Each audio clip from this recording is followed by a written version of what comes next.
At this time, I'd like to call our next group of speakers. I would like to remind everyone that we have 128 people signed up to speak tonight. So if we minimize the interruptions, we'll get as many as we can. The more interruptions we have, the fewer people we'll have. Gail Brewer, Jim Maximowitz, David Fisher, Ruth Hardinger, Tim Woodix, Johanna Reimer, Susan Dorsey, Ellen Osuna. I would ask the people who've already spoken to please vacate the front row. David Gould, Jean Taylor. Go ahead. Good evening. My name is Gail Brewer, and I represent the Upper West Side and Northern Clinton in the New York City Council. And I thank you for giving me the opportunity to talk about the Department of Environmental Conservation's draft paper on fracking. Despite the best efforts of the DEC, which I know faces challenges in issuing draft and proposed rules, New Yorkers remain deeply concerned and opposed about allowing fracking in our state. I will address these issues and outline my objections to some of the issues that I see in the draft and the proposed rules.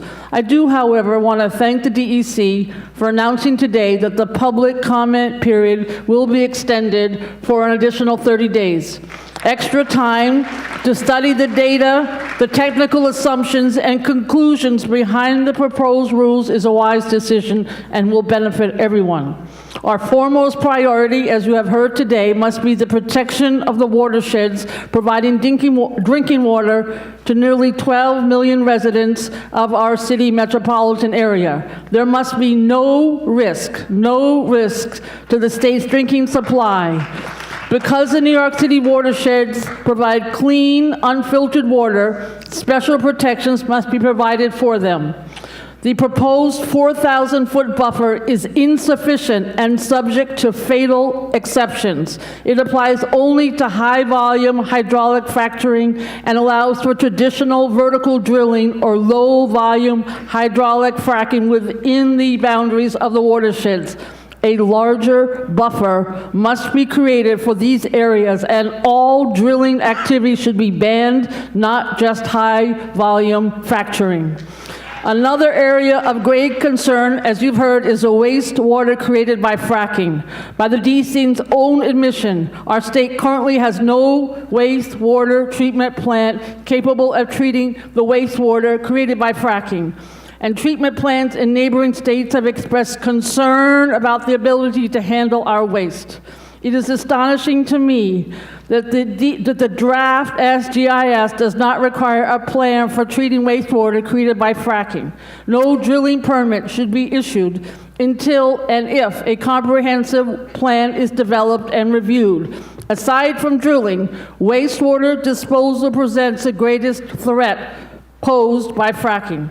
I welcome the decision to require chemical disclosure of all chemical additives used by drilling companies, but full disclosure should be required of all chemicals used in every aspect of fracking, with the exception of proprietary trade secrets. In the case of trade secrets, I would recommend a narrowly tailored definition that provides the public with all information essential to their safety. So I want to say thank you very much. I do not support fracking, and I hope that others will be more technical. It is for the well-being of millions of New Yorkers. Thank you very much. Thank you, Councilmember Brewer. Alfred Magnus. Thank you. Good evening. My wife and I are residents of New York City, and my family has owned property in the upstate New York since 1955. Our water quality upstate is very high, and we'd really like to keep it that way. Many people here have expressed concern about high-volume hydraulic fracturing. When listening to some of the concerns expressed here, I can't help but wonder whether some of these people have really actually read the SGEIS. I think it's worthwhile to list some of the specific provisions of the SGEIS that actually address some of these issues. There's been a lot of concern about what's in hydraulic fracturing fluid, and rightly so. but the SGEIS requires a well operator to disclose the contents of the fluid at each well. And it also, the DEC also has the right to ban particular fluids as being, excessively toxic. So this is being addressed. Next, there are concerns about insufficient treatment or non-treatment of flowback water. The SGEIS says a lot about flowback water. It talks about specific tracking of the flowback water and talks about what kind of treatment is acceptable and what is not acceptable. There are concerns about radioactivity. Definitely radioactivity is an issue. The SGEIS says every well must be monitored all the time for radioactivity. If the threshold is exceeded, then there are remedial actions that have to be taken. Excuse me, stop the clock, Tom. We will stop the clock. We will wait until people give the respect. All right, well, we'll just sit. We'll just wait. Let the man have his say, please. All right, thank you. Proceed. Thank you very much, sir. Okay, thank you. Also, the SGEIS does have discussions and measures of how to reduce air pollution, how to reduce noise, how to reduce the visual impact of drilling, and also on the impact of local roads. I feel confident that the DEC will make gas drilling safer than it has ever been before, and safer than many other permitted industrial and agricultural activities.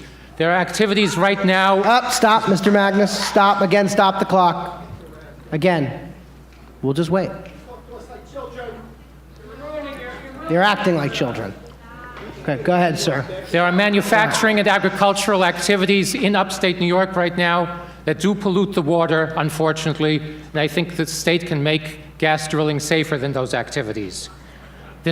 I'm not saying the SGEIS is perfect. Obviously, it has flaws. It needs work. But it has a document that has a lot more in it than some people who haven't read it think it has. My main concern is that it's taking the DEC 4 years by the time everything is done to have regulations in place. A lot of my upstate neighbors are people who have farmed for generations, and they're barely hanging on financially right now while waiting for regulations to be issued. But all in all, I thank the DEC for a job well done, and I urge the DEC to complete its work with all reasonable speed. Thank you. Thank you, Mr. Magnus. Next speaker is Mark Dunnan. Again, Mark Dunnan. My name is Mark Dunow. I'm the policy co-chair of the Northeast Organic Farming Association of New York and the policy chair of the Delaware County Farm Bureau. I drafted the policies concerning the SGEIS when it came out for NOFA New York and for New York Farm Bureau, which adopted those policies, so I have some understanding what's going on here. NOFA represents the left wing of farmers, and New York Farm Bureau represents the right wing of farmers, and both organizations agreed that the first SGEIS was not protective enough of agriculture, the environment, or people. Two of our objections, which were not addressed, included the fact that there is no assessment of numerous gas wells, no cumulative impact on the environment or agriculture or the health of people. Another, which is insane, is it's just completely insane. The other piece that is not addressed at all that would be really handy with that under this SGEIS as well, water can be taken from the aquifers for drilling. Now, I'm surrounded by 60,000 acres of leased land where they gave up their water rights, and they can drill right on their land for the water to frack, millions of gallons. I did not sign a lease, but my spring-fed well under those circumstances would not stand a chance, nor my pond or my irrigation, so you should simply ban taking water from aquifers. That's a no-brainer. Now I want to quickly move on to the new SGEIS, which we do not have official policy for, but it did not address the Duke study, which is the only peer-reviewed study on this thing, and it came out in May 2011, the National Proceedings of the National Academy of Sciences, as good as it gets. 50% of the wells that they tested in Bradford County had severe methane migration. Do you understand that? Severe methane migration. There is no health effects on the methane migration because there's no health studies, but we do know it explodes. And that is dangerous. 50% of the wells private wells within a kilometer of the frack had severe methane migration. Okay, that is not addressed in this SGIS, except that there is an 0.8 of a mile setback for the New York City watershed. All right, well, the last part is, and the most important part that I want to say is, the horror of this SGIS is Machiavellian. It's because urban water resource users are more protected than rural water users. We deserve and fought for equal protection of the law, and we deserve the same protections upstate. The last thing I want to conclude is that in Delaware County and the Catskills, we fought the anti-rent war and won it, which you all don't know that your elected governor, your elected attorney general, your elected judges was done by a constitutional convention called by an alignment of farmers and New York City residents, I'm ending up right here, that changed the constitution of this state. Not because, just finishing up, to change the constitution of this state because when the Inquisition was put on the farmers, it said we will not be farming under a feudal system in the Catskills anymore. We do not own our land. We have the right to own our land. We will not have perpetual leases. And then they were ganged up on by the governor and at that time appointed attorney general. New York City joined with upstate and said, no, Okay, you sir. can't do All right. that. All right. We're going to have a Thank you. constitutional convention. Thank you very much. Occupy your Thank you. hearts. Don't submit to this SGIS. Jim Maximowitz, please.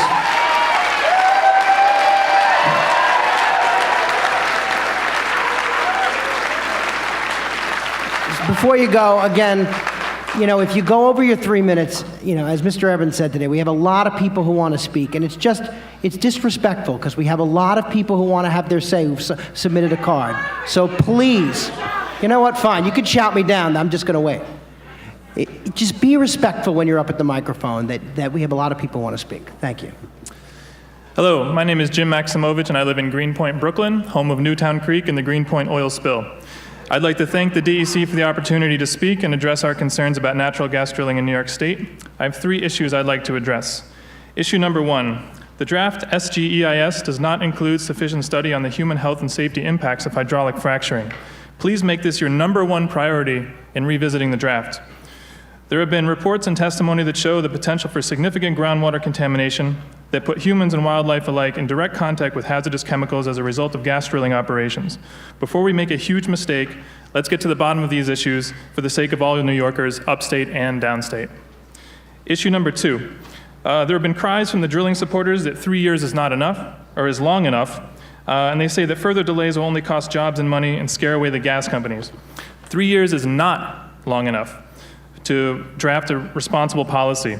The DEC, like many state agencies, is understaffed and underfunded, and as hard as your department has worked to develop these regulations and policies, I'm sure more time would allow necessary improvements, especially in light of the many still unanswered questions about health and safety impacts of fracking. You've had 3 years, but the gas industry has been working on this issue for decades. In 1988, the EPA and Congress agreed to exempt oil and gas waste from the Resource Conservation and Recovery Act. 2 EPA officials told the Associated Press that the exemption was due to industry pressure. EPA denies this, of course. But since then, the oil and gas industry has conveniently been given special exemptions in the Clean Water Act, the Clean Air Act, the Emergency Planning and Community Right to Know Act, the National Environmental Policy Act, and the Comprehensive Environmental Response, Compensation, and Liability Act. This last exemption from CERCLA is alarming, since drill sites would not receive Superfund resources to clean up potential environmental hazards left behind during drilling. These drill sites, by the way, are conveniently leased, not owned by the gas companies, further distancing them from any liability, leaving landowners to deal with potential damages. Issue number 3. I'd rather we not drill at all in New York State. Some things are more valuable than money. In the event we do drill, I ask that in light of the exemptions from the already weakened Superfund legislation, please include in these New York State policies some sort of insurance provision, such as an escrow or trust fund, in order to protect New Yorkers from potential damages that may result from these drilling methods. If the industry is going to bypass federal regulations, the state of New York needs to step in and pick up the slack. Thank you. Thank you. David Fisher.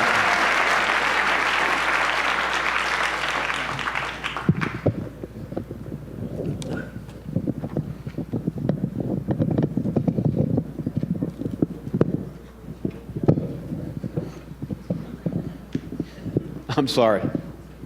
Hi, my name is David Fish. I live in Brooklyn. For some reason, I dream in the science fiction. I had a dream that people were going to drill holes in the earth, dump chemicals down that are toxic, ruin the land, and take out gas. Oh, wow, it wasn't a dream. It's real. And I can't believe it. If this wasn't science fiction,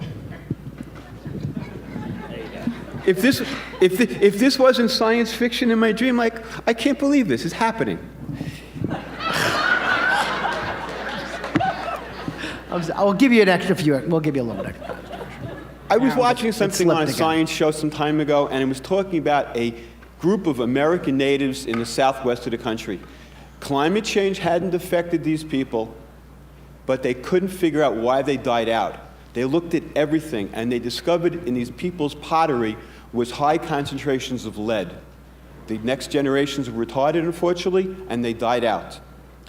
A man named Jared Diamond wrote a book a couple of years ago, and one of the things he featured was Easter Island. And there were no trees there, and they had been a fishing community. Well, the question was, who cut down the last tree? And there were no more trees to go out and fish anymore. So what are we doing? Who's going to write about us in 1,000 years as to who cut down the last tree? Because we're poisoning ourselves. The next thing, I'm Jewish, and my religion teaches us Tikkun Olam, which is make the world a better place. And this is definitely not doing it. Thank you. Thank you, Mr. Fisher. Ruth Hardinger.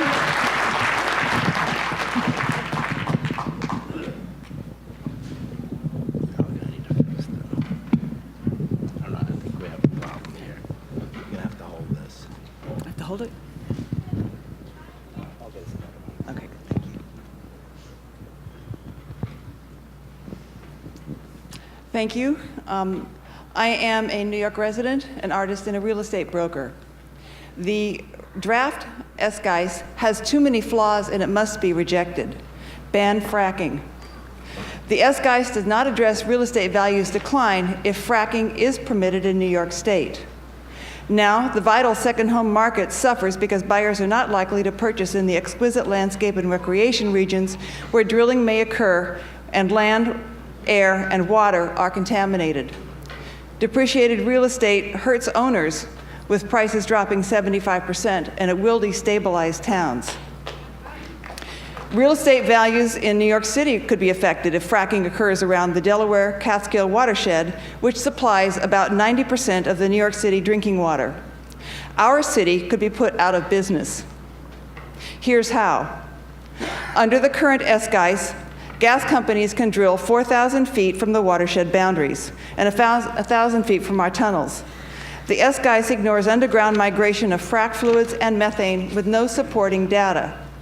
Current maps show upstate New York and the Delaware Catskill watershed's abundant naturally occurring faults, joints, and fractures in the layers of shale. Explosions used to fracture shale stimulate unpredicted migration pathways for methane and frac fluids through these fissures. There is documented evidence of frac fluid migration for 28 miles in Wyoming in 2009. There is documented 60 square mile gas migration in Bradford County, Pennsylvania that started over a year ago and still continues, and it cannot be stopped. Upstate migration of frac fluids and methane will pollute our water. These chemicals cause cancer, birth defects, and are radioactive, which in tiny amounts retain their toxicity. Even a 20 billion or whatever number filtration system is not capable of handling all these chemicals. This is not fixable. The stress of fracking 1,000 feet next to our New York City underground watershed tunnels could cause them to collapse.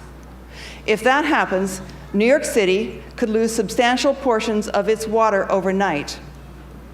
Without water, what would happen to New York City's multiples of trillions of dollars of real estate? This is not beginning to suggest what happens to those occupants. This is not fixable. The most productive shale regions are porous and brittle and likely to migrate. Gas companies must understand that if compliance with the Clean Air Act and the Safe Drinking Water Act was required since 2005, fracking would not be in business.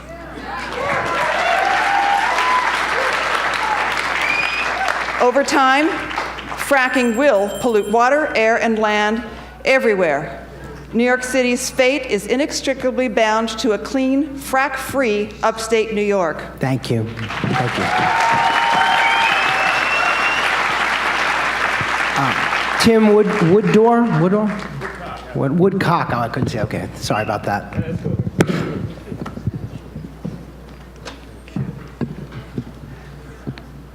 Greetings. Tim Woodcock here. I'm going to, in the absence of an economic impact statement, address the community impact statement. Therein, there is a reference to increase in property values to be expected after fracking takes place on these properties. I really think folks should take a second look at that. If you ask a bank if they're going to refinance the mortgage of a fracking leaseholder, they're going to say no, and that's due to property value decrease potential. And they're also not going to let these leaseholders borrow against their homes for the same reason. And you're going to find families around the country that are trying to get out of their house to sell their property so they can move and get some potable drinking water, and they can't because of depreciated property values. Okay. Also, the Energy Information Administration, a federal agency, you guys may be familiar with them. They estimate that the Marcellus Shale contains 516 trillion cubic feet of potentially recoverable natural gas. However, according to the Congressional Research Service, the EIA is federally mandated to receive resource deposit forecasts from industry and no third party. Okay? And one third party I can think of is the United States Geological Survey. And this organization estimates that there's 84 trillion cubic feet of potentially recoverable natural gas, 1/6 of the industry and EIA estimate. So speculators and hopeful leaseholders are they're going to believe that they're going to get 6 times the royalties that are actually going to show up. So that's kind of a problem. Now, also, industry likes to say, that 48,000 jobs were created in Pennsylvania last year. It's a common one. However, the Pennsylvania Department of Labor and Statistics, they also will say there's 48,000 new hires, quote unquote, new hires. Okay? So, when you really do a little bit of digging, you find out the Department of Labor Statistics shows that from Q4 2007 to Q4 2010, just under 6,000 drilling-related jobs actually were created. So we could probably expect the same substandard results. And we're not even talking about job years. Okay, if we were talking about job years, not to mention displacement of current existing long-term jobs, we'd be talking about hundreds, maybe even tens. Okay, so let me scroll down here a second. Looks like you got a little time. Okay.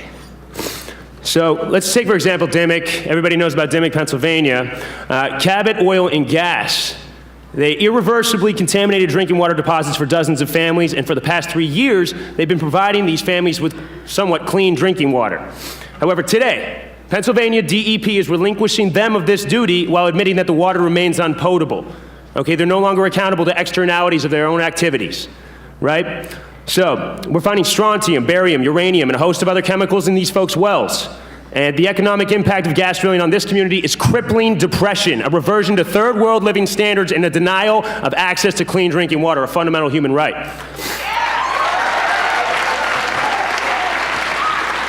So in 20 seconds, on Tuesday, December 6th, New York City residents are going to be delivering our own fresh drinking water to families in Dimock, okay?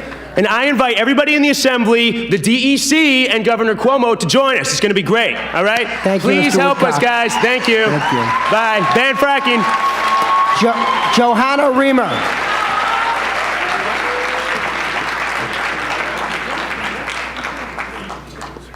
Hi, my name is Johanna Reimer.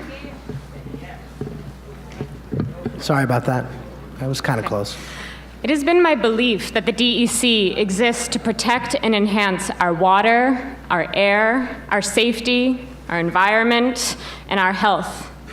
Yet based on the absurdity of the environmental impact statement, based on the fact that we are even in this room today after the overwhelming evidence throughout the country about the devastation fracking causes, it is my increasing belief that the DEC has become morally bankrupt.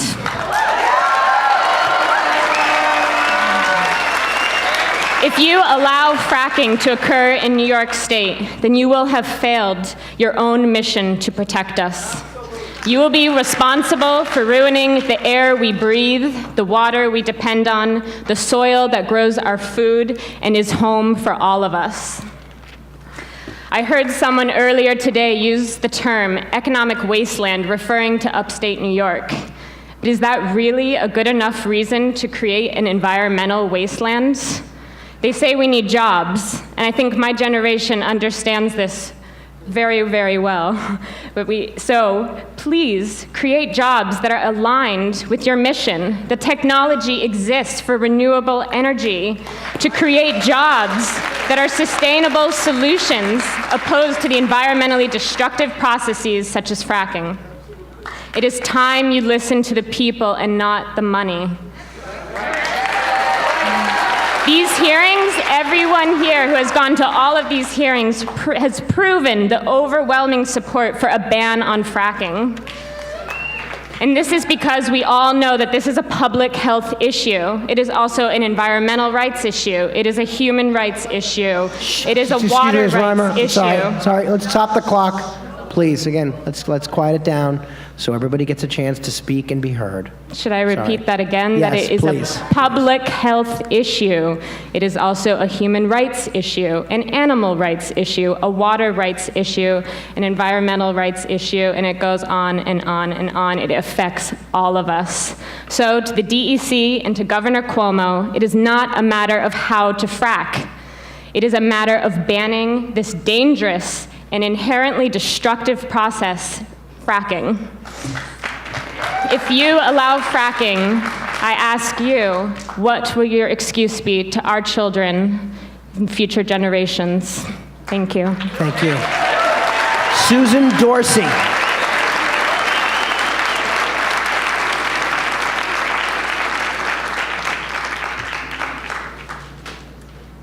Susan Dorsey? No? Okay. Ellen Osuna.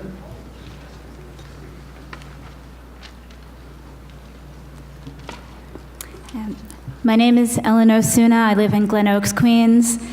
I'd like to begin by reading the precautionary principle convened by the Science and Environmental Health Network, and I invite anyone who would like to read along with me. When an activity raises threats of harm to human health or the environment, precautionary measures should be taken, even if some cause and effect relationships are not fully established scientifically. In this context, the proponent of an activity, rather than the public, should bear the burden of proof. The process of applying the precautionary principle must be open, informed, and democratic, and must include potentially affected parties. It must also involve an examination of the full range of alternatives, including no action. Yeah.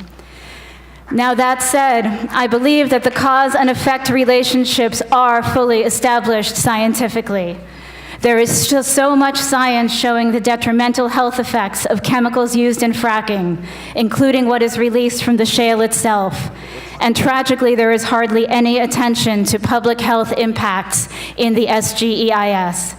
There's mounting evidence of air, water, and health problems related to fracking, and it is undeniable biology that all of us are, as ecologist Sandra Steingraber says, rearranged molecules of air, water, and food.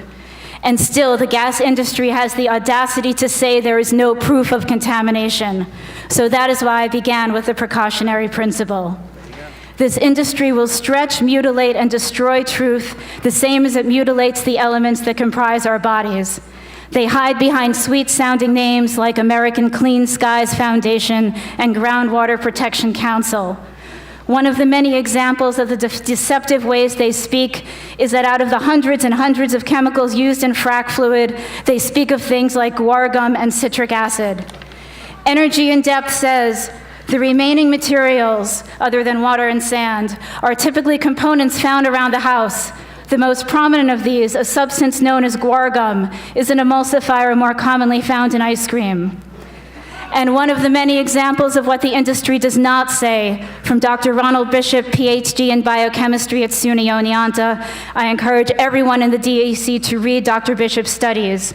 He says where guar gum is used as a thickener, it is used along with a borax-type cross-linker and requires significant addition of biocides to prevent microbes from feasting on the guar gum. Then when it's time to break the gel, breaker additives, all of them toxic, must be used to thin the slurry so it can return from the well. A popular blend with guar gum includes hydrotreated light petroleum distillates, deodorized kerosene. This mixture is extremely toxic. Thank you. Thank you, Ms. Osuna. David Gould.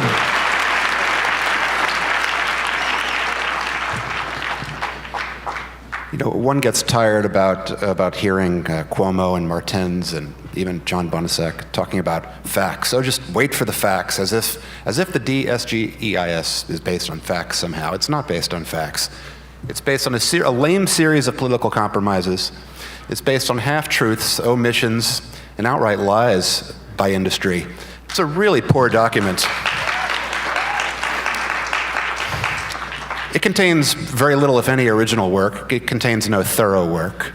If it were handed in by a university student, it would receive a failing grade.